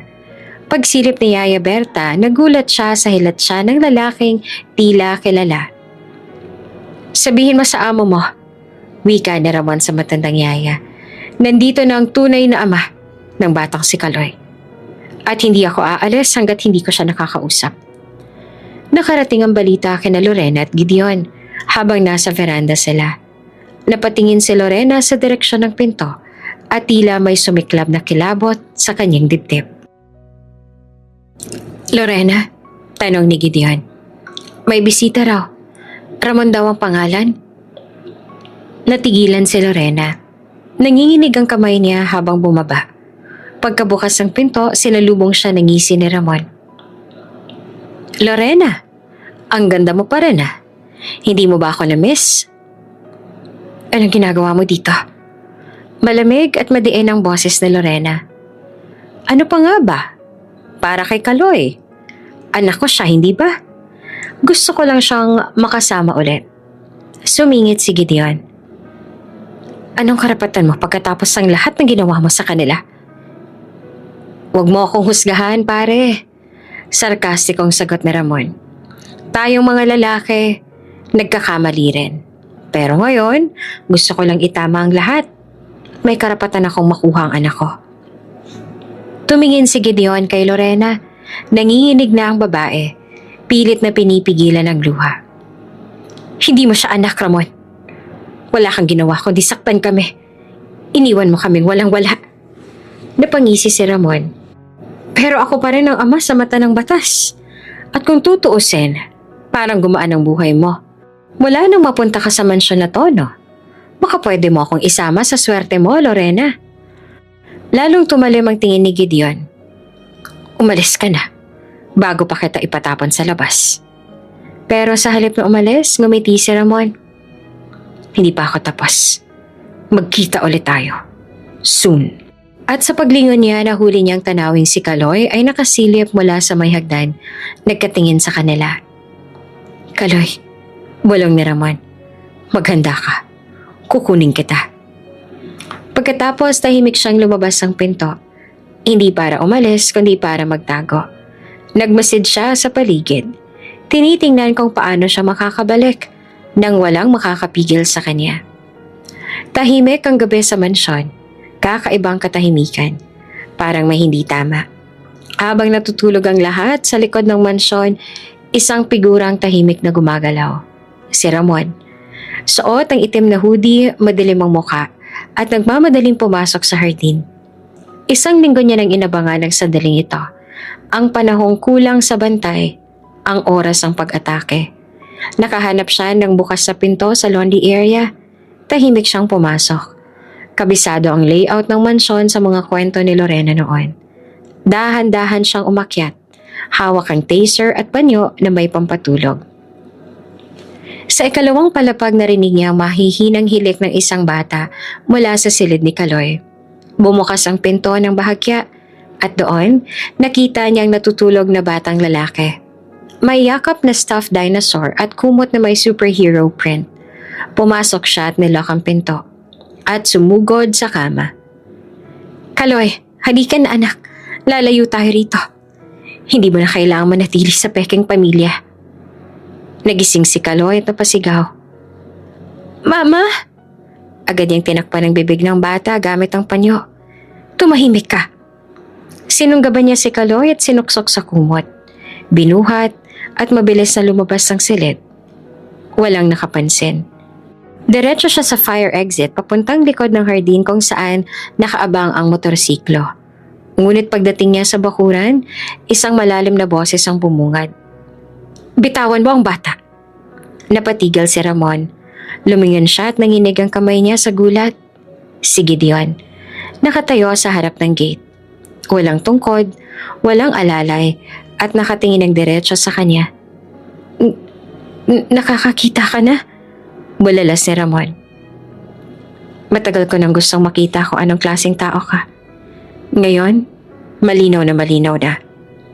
Nagpanting ang tenga ni Ramon. Wala kang karapatan. Anak ko to. Ako ang ama. Wala kang alam sa pinagdaanan namin. Wala akong alam dahil iniwan mo sila. Ngayon mo lang naisip na maging ama? Kapalit ng pera? Malamig na tanong ni Gideon. Nagpumiglas si Kaloy mula sa pagkakayakap. Tito Gid! Mama! Mula sa likod, nagtakbuhan sina Lorena at ang mga kasambahay. Kaloy! Sigaw niya. Umiiyak. Ramon! Pakiusap! Huwag mong saktan ang anak ko! Pero lalong humigpit ang hawak ni Ramon kay Kaloy. Tinutok ang taser sa leeg ng bata. Walang lalapit. O mapapahama kayo. Napaatras ang lahat. Nanginginig ang boses ni Lorena. Hindi mo na ako matatakot.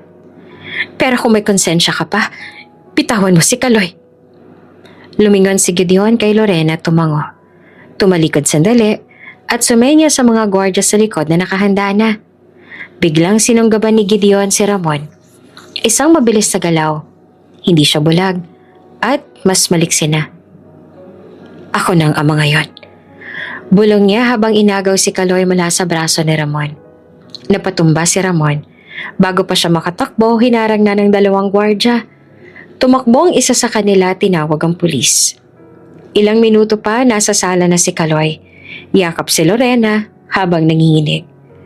Shh! Tapos na anak. Ligtas ka na. Andito na si Mama. Bulong niya. Lumapit si Gideon. Pasensya na, Lorena. Dapat noon pa kita prinotektahan. Pinoprotektahan mo kami ngayon. Ngayon lang mo'y tumayo sa harap namin para lumaban. Tumingin si Kaloy kay Gideon. Tito Gid, nakita mo ba ako? Tumango si Gideon at pinahiran ng luha ng bata. Ngayon lang. Pero kahit nung di pa kita nakikita, mahal na kita. Sa labas ng mansyon, kinasuhan si Ramon. Umiiyak siyang sumigaw. Hindi ito ang huli. Hindi niyo ako pwedeng alisin sa buhay ni Lorena. Pero hindi na siya pinakinggan.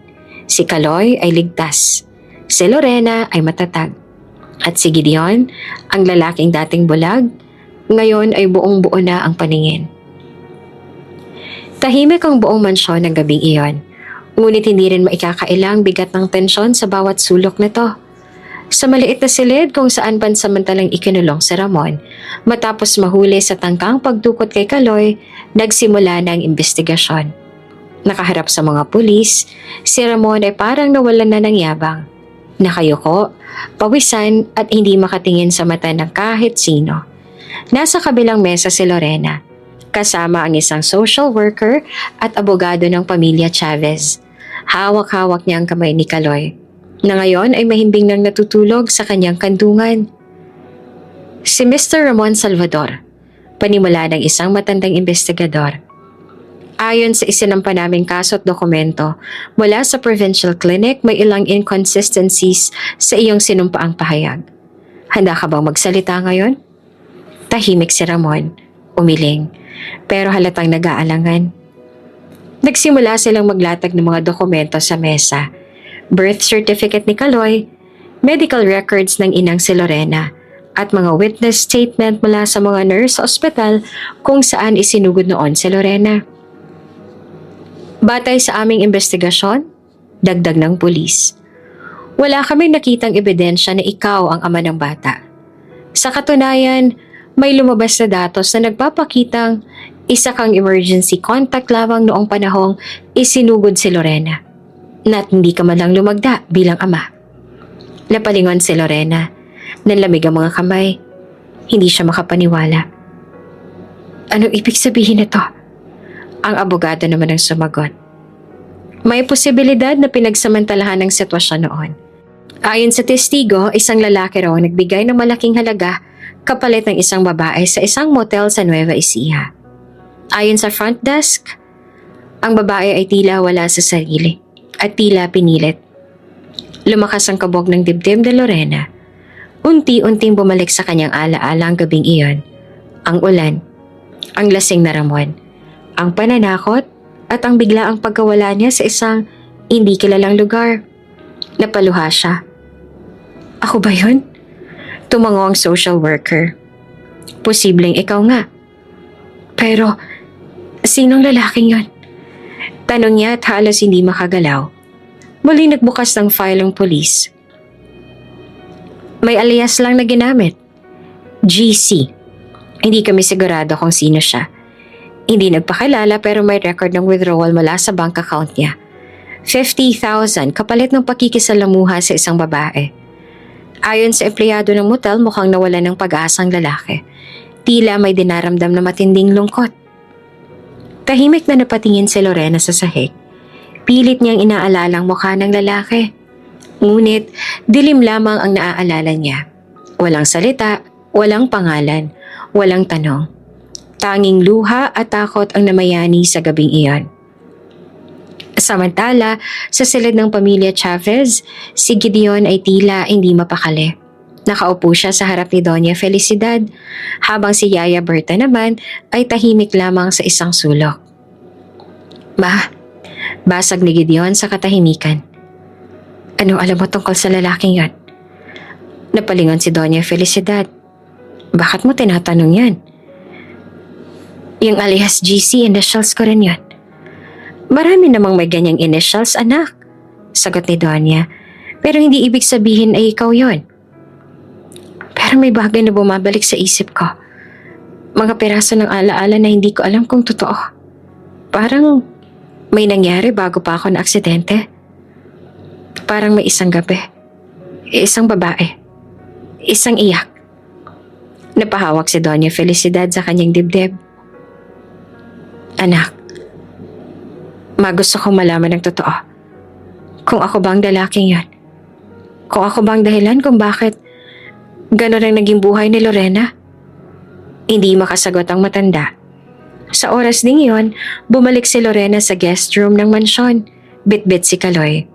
Himbing pa rin ang bata. Humiga siya sa tabi nito, tinitigan ang maamong mukha ng kanyang anak. May bahid ng lungkot at tanong sa kanyang mga mata.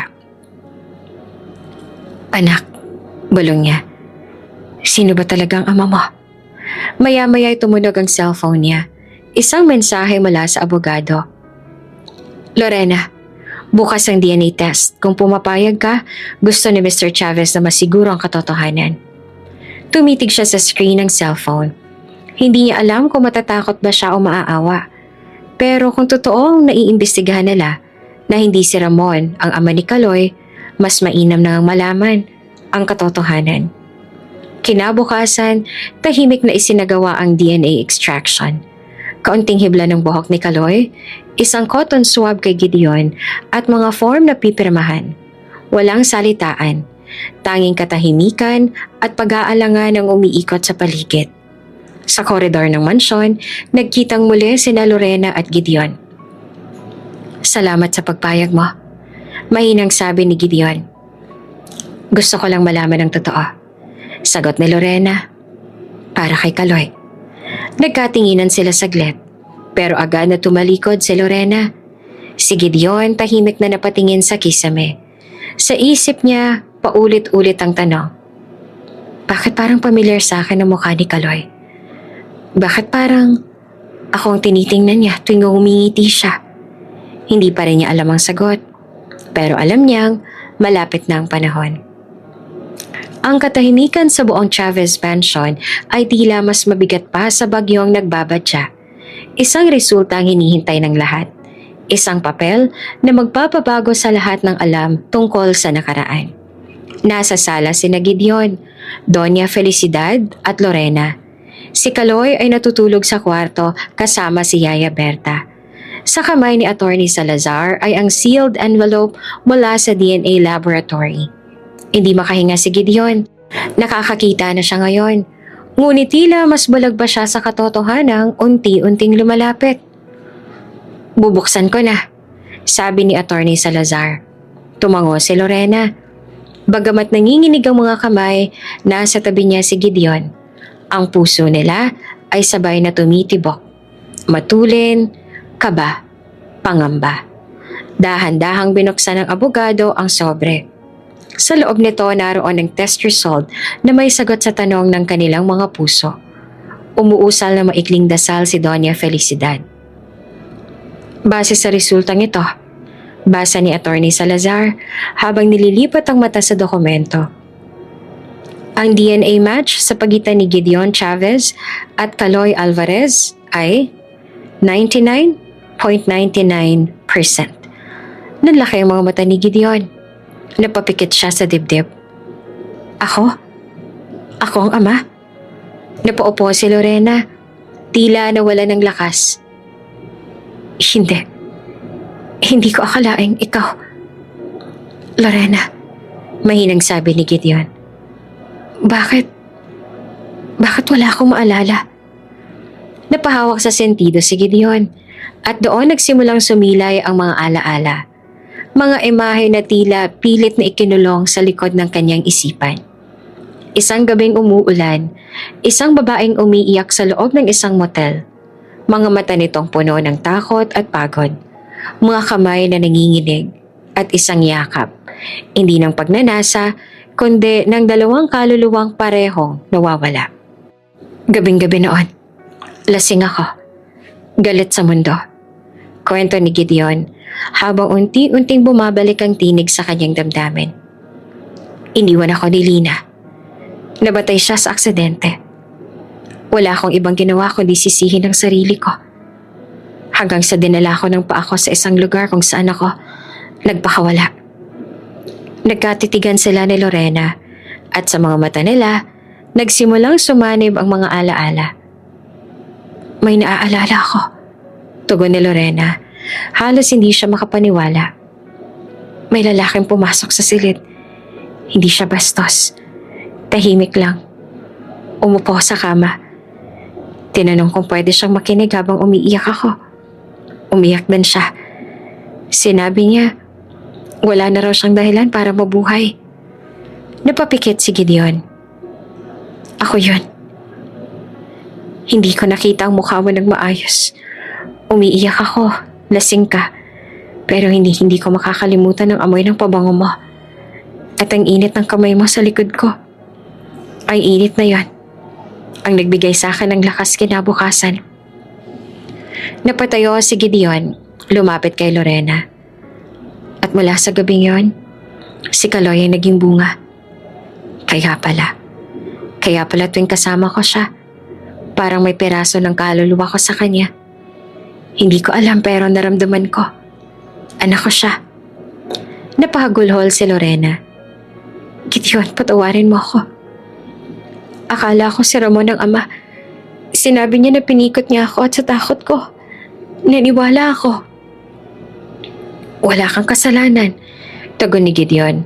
Umiiyak na rin. Pareho tayo naging biktima ng lungkot. Pero si Kaloy, siya ang dahilan kung bakit tayo muling nabuhay. Lumapit si Doña Felicidad. Anak, matagal ko nang gustong tanungin ito. Pero ngayon ko lang makakayang sabihin. Noong dumating si Kaloy sa mansyon, alam ko na. Pareho kayo ng anyo, ng hugis ng mata. Pero ayokong mag-assume.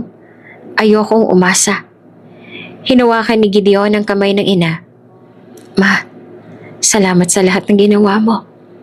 Kung hindi dahil sa'yo, hindi ko rin makikilala si Lorena at ang anak namin. Tahimik ang lahat, ngunit puno ng damdamin ng hangin. Sa mismong pagkakataong yon pumasok si Kaloy, bagong gising. Nay, bulong niya habang pinupunasan ang mata. Bakit mo kayo umiiyak? Napatingin si Gideon sa bata. Lumuhod siya sa harapan nito. Kaloy, may sasabihin si Tito Gideon sa'yo. Tumango ang bata, nakangiti. Pwede mo ba akong tawaging, Tay? Sandaling natahimik si Kaloy. Napatingin ito kay Lorena at nakita niyang pagtango ng ina. Tay, bulong ni Kaloy bago yumakap ng mahigpit kay Gideon. Matagal ko na pong gusto magkaroon ng tatay, yung tunay. At sa yakap na iyon, natupad ang pangarap ng tatlong pusong, basag pero matatag. Isang pamilya na minsang pinaglaruan ng tadhana, ngunit binuo muli ng katotohanan. Ang araw ay sumikat sa Chavez Mansion na may kakaibang liwanag. Hindi lamang mula sa araw, kundi mula sa damdaming tagos sa bawat haligi ng bahay. Matapos ang mga revelasyon, pagsubok at luha, heto na sila ngayon. Isang pamilya, muling binuo ng tadhana. Isang buwan matapos ang DNA result, isang simpleng kasalan ang inahanda sa hardin ng mansyon. Sa ilalim ng mga parol na gawa sa papel at mga roses na putit dilaw, tumayo si Gideon na may suot na abuhing suit.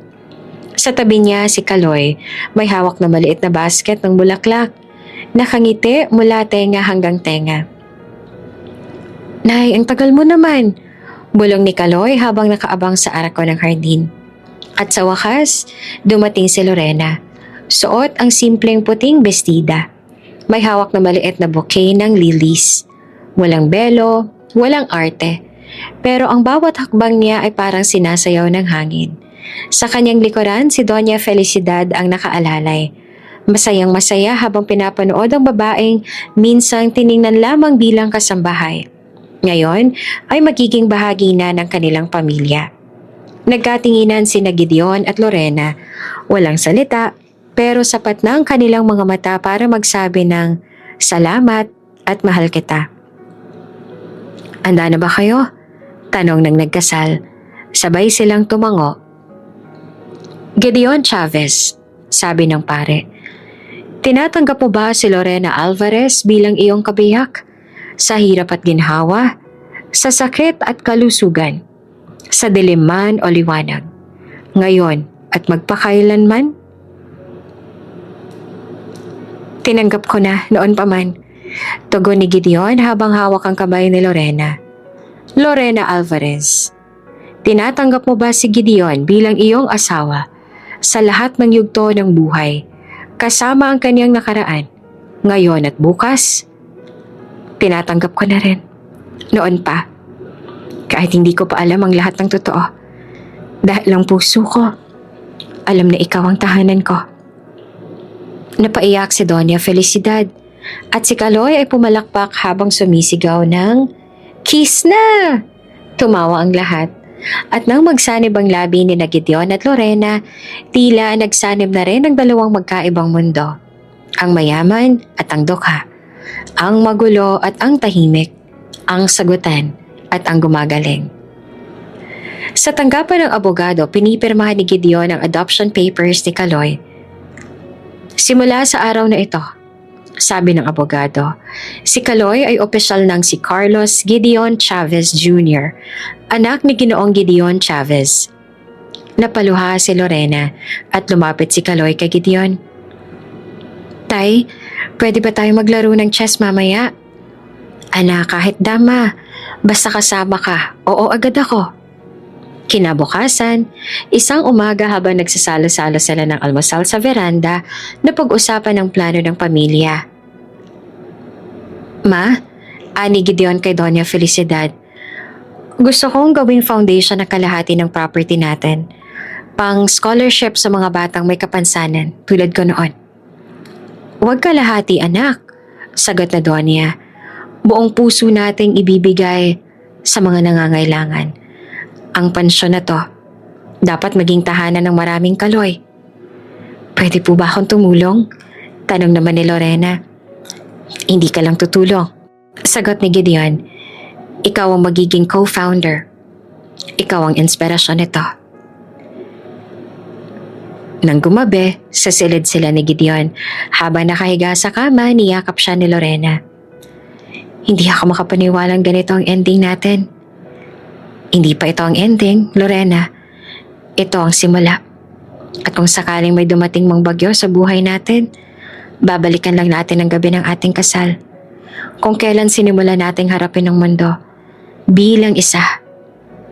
Sa tabi ng kama, tulog na tulog si Kaloy, habang yakap-yakap ang bagong teddy bear na regalo ni Gideon.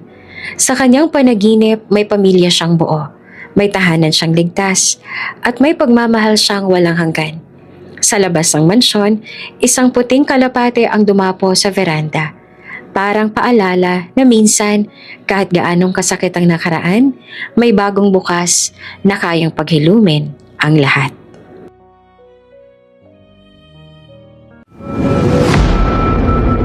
Bago ka pa lang sa channel na ito, Ate Jane TV, huwag kalimutang pindutin ang notification bell and subscribe button. Sana po hindi naman malaking abala sa inyo ang pagpindot ng subscribe button dahil ang kapalit po nito ay ang pagsuporta para makapag-produce ng mga libreng stories sa mga channels ni Ate Jane. Maraming salamat!